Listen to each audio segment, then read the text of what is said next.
The issue drawing national attention right now is the growing discussion linking the Tinubu Presidency to comments and public positions earlier made by Sheikh Gumi concerning banditry and insecurity in northern Nigeria.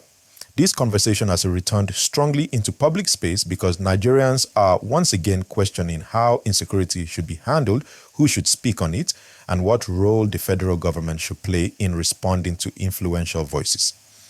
As this discussion continues, please remember to like this video and subscribe to the channel so you do not miss important updates like this.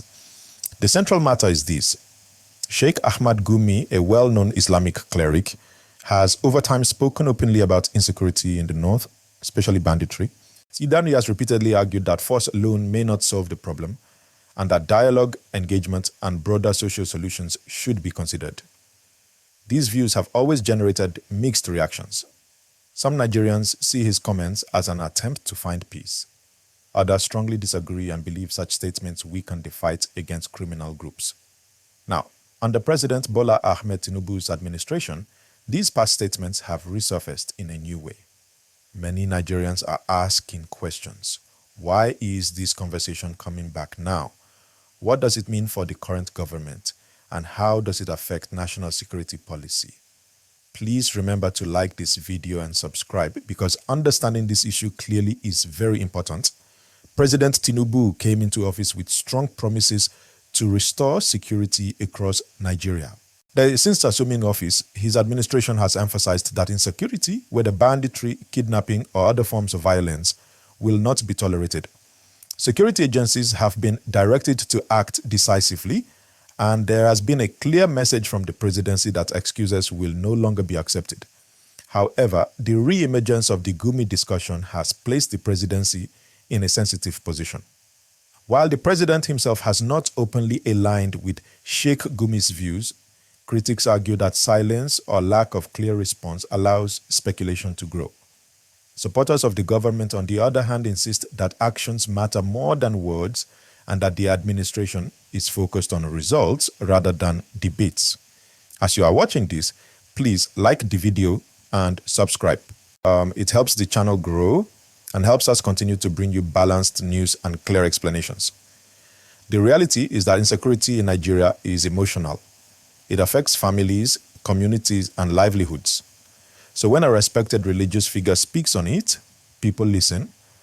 When the government is mentioned in the same discussion, emotions arise even higher. That is exactly what is happening now. Some civil society voices have openly challenged Sheikh Gumi's past comments, saying that engaging criminals sends the wrong signal. They believe criminals should be stopped firmly, not encouraged by negotiation. Others argue that complex problems need multiple approaches and that peace in some regions of the world has been achieved through dialogue, not force alone. President Tinubu's government is now being discussed in this context, so not because the president has endorsed these views, but because Nigerians want clarity. They want to know where the government stands clearly and finally.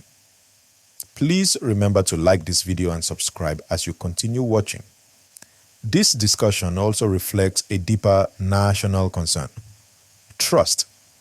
Nigerians want to trust that their leaders are fully committed to protecting lives. Any suggestion, whether true or not, that government officials are soft on criminals quickly becomes controversial. That is why this conversation has gained attention so fast. The Tinubu administration faces the challenge of balancing free speech, religious influence, and national security. In a democratic society, people are allowed to express opinions. But when opinions touch on violence, safety, and crime, the government is expected to draw clear boundaries. For many Nigerians, the expectation is simple. They want to see fewer attacks, fewer kidnappings, and safer communities. They are less interested in arguments and more interested in results. This is why the presidency is under pressure to show that its strategy is working. Please like the video and subscribe because more important details are coming. Another important part of this discussion is how information spreads today. Social media has amplified old statements, reshaped narratives, and created fresh debates.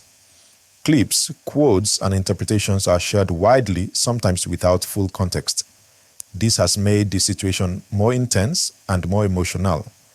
In response, many Nigerians are calling for responsible communication from both leaders and influencers. They believe words matter, especially when lives are at stake. Then they also believe the government must be firm in its messaging so that criminals do not feel encouraged or protected in any way. From the presidency's side, the focus remains on strengthening security operations, supporting security agencies, and working with state governments. While debates continue, the official stance is that criminal activity will be confronted and reduced. Please remember to like this video and subscribe so you stay informed. What makes this issue more sensitive is Nigeria's diversity.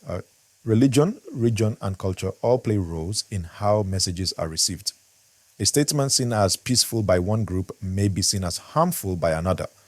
This is why leadership communication must be careful, clear, and firm. The Tinubu Presidency is now expected to clearly separate personal opinions from government policy. Nigerians want reassurance that national security decisions are based on law, intelligence, and the protection of citizens, not on individual viewpoints. As this conversation continues, it is important for Nigerians to remain calm, informed, and focused on solutions. Emotional reactions are understandable, but progress comes from clarity and accountability.